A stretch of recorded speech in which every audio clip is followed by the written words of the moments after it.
आज की मैं वीडियो में आपको बायोसिंथेसिस ऑफ लिपिड्स के बारे में बताऊंगी। लिपिड्स के बारे में आप ऑलरेडी देख चुके हो, ठीक है। Classification of lipids other videos में, जिसमें simple lipids, compound lipids and derived lipids शामिल थे। फिर आपने देखा कि लिपिड्स की जब हाइड्रोलिसिस होती थी वो कन्वर्ट हो जाते हैं फैटी एसिड्स के अंदर। फैटी एसिड्स की डिफरेंट टाइप्स वगैरह के बारे में भी आपने देखा। फर्स्ट ऑफ ऑल यहाँ पे आपको लेफ़्ट साइड पे डिफरेंट मेटाबॉलिक पाथवेज दिखाए गए हैं, यानी डिफरेंट मेटाबॉलिक पाथवेज जो हैं वो आपस में इंटर रिलेटेड हैं। फॉर एग्जांपल यहाँ से अगर आप स्टार्ट करो, it's glucose by the process of glycolysis it's get converted into a pyruvate. Later on by decarboxylation pyruvate जो है वो कन्वर्ट हो जाता है आपका एसिटाइल कोए के अंदर। या एसिटाइल कोए आपका क्रेब्स साइकिल के अंदर एंटर हो जाता है, और इसी तरह और डिफरेंट मेटाबॉलिक पाथवेज भी इसके साथ इंटर रिलेटेड है। जब ग्लाइकोलाइसिस का प्रोसेस हो रहा होता है तो ग्लूकोज जो है मिडल में 2 पार्ट्स में कन्वर्ट हो जाता है। 6 carbon glucose gets converted into glyceraldehyde 3 phosphate as well as the dihydroxy acetone phosphate, दोनों जो हैं 3 कार्बन कंपाउंड हैं।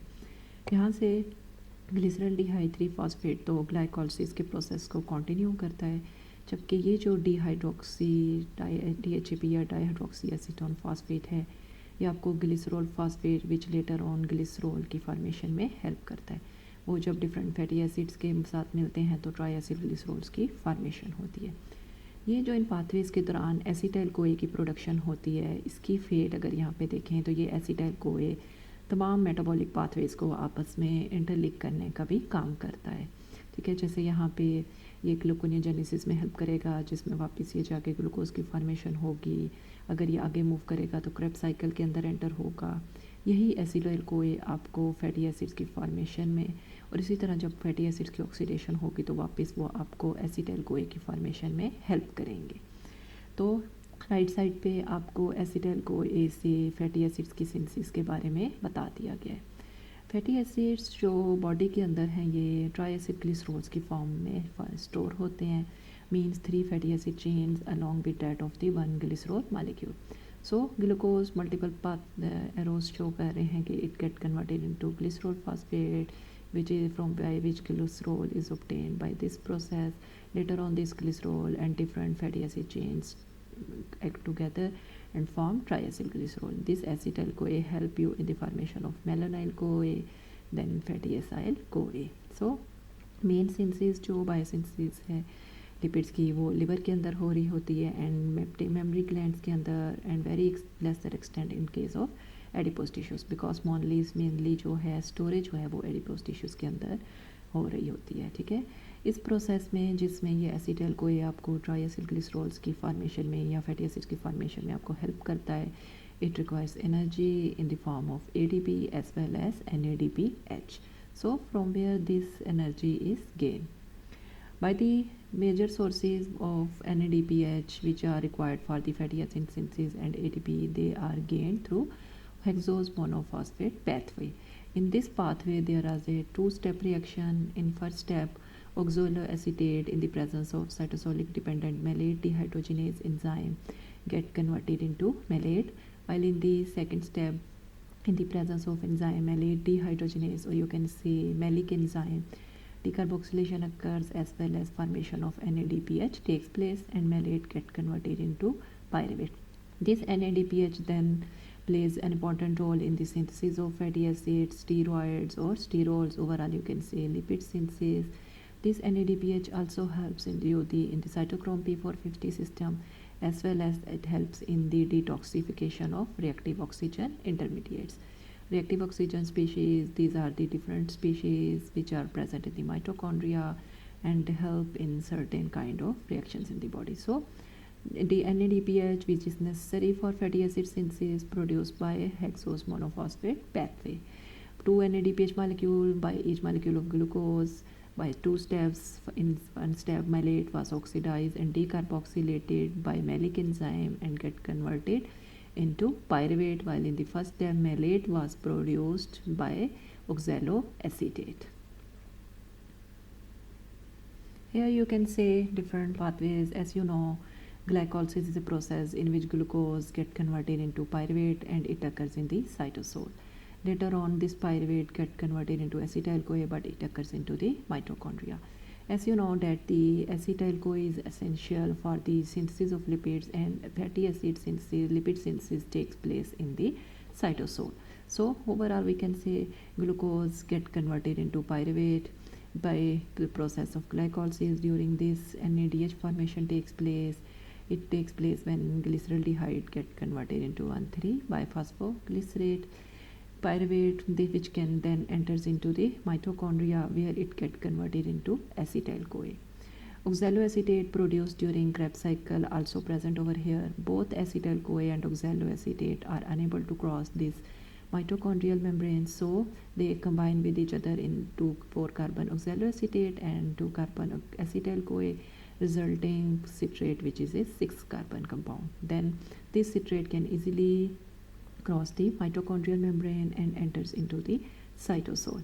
After entering into the cytosol, it again get converted into oxaloacetate and acetyl-CoA. This acetyl-CoA, you can see over here in the cytosol, helps in the formation of a palmitate, which is one of the lipids, and while citrate, which forms oxaloacetate. This oxaloacetate, by using NADH produced during by glycolysis through phosphate pentose pathway, gets converted into malate, and later this malate get converted into pyruvate, and during this production of NADPH, which is necessary for the biosynthesis of lipids. So here you can say, first of all, glycolytic pathway means glycolysis, which produces pyruvate. 10-step reaction, this pyruvate then enters into the mitochondria, producing mitochondrial acetyl-CoA. Mitochondrial oxaloacetate is also present, produced by gluconeogenesis pathway or Krebs cycle. Acetyl-CoA in the mitochondria, which combines with this oxaloacetate and forming citrate. This citrate can easily cross into the cytosol, so that is known as the cytosolic, converted into cytosolic acetyl-CoA and oxaloacetate, and this acetyl later on helps you in the synthesis of lipids. Here we have shown the different fates of triacylglycerols in the liver and adipose tissues. In the liver, where main synthesis of triacylglycerol or lipid synthesis takes place, while adipose tissue, where also known as the fat cells, fat storage cells, or adipocytes, which help you to store lipids for later use. So in adipose tissues, triacylglycerols is stored in anhydrous, yani droplet form, which can be used in the mobilization for the production of a fuel. Little triacylglycerols is stored in the liver, while in the liver, the triacylglycerols help along with the proteins, they form lipoproteins. Main form is the chylomicrons, which later get converted into other forms known as the VLDL and others. VLDL, which are secreted into the blood, where they get mature and help in the functioning of different kinds of lipids. So you can see over here in liver, glucose by the process of glycolysis get converted into dihydroxyacetone phosphate, which helps in the formation of a glycerol phosphate, and glycerol main synthesis of lipid takes place here. While in adipose tissues, glucose get converted into a hydroxyacetone phosphate. Later on, it helps in the formation of a glycerol phosphate. Overall, you can say like this that adipose tissue helps in the storage of lipids, while liver acts as a storage as well as they also help in the biosynthesis of lipids. So up till now, you know that the lipids are the reduced form of energy. When they break down, they help as a metabolic fuel, providing different functions. They play an important role in the cell membrane and in different kinds of organelles, and directly or indirectly, lipids are involved in different kinds of metabolic activities. As you already seen in first slide, there they show the link of all metabolic pathways. So it was today about the biosynthesis of lipids. Now in next videos I will tell about metabolism of lipids as well as detailed lecture about lipoproteins. Thank you.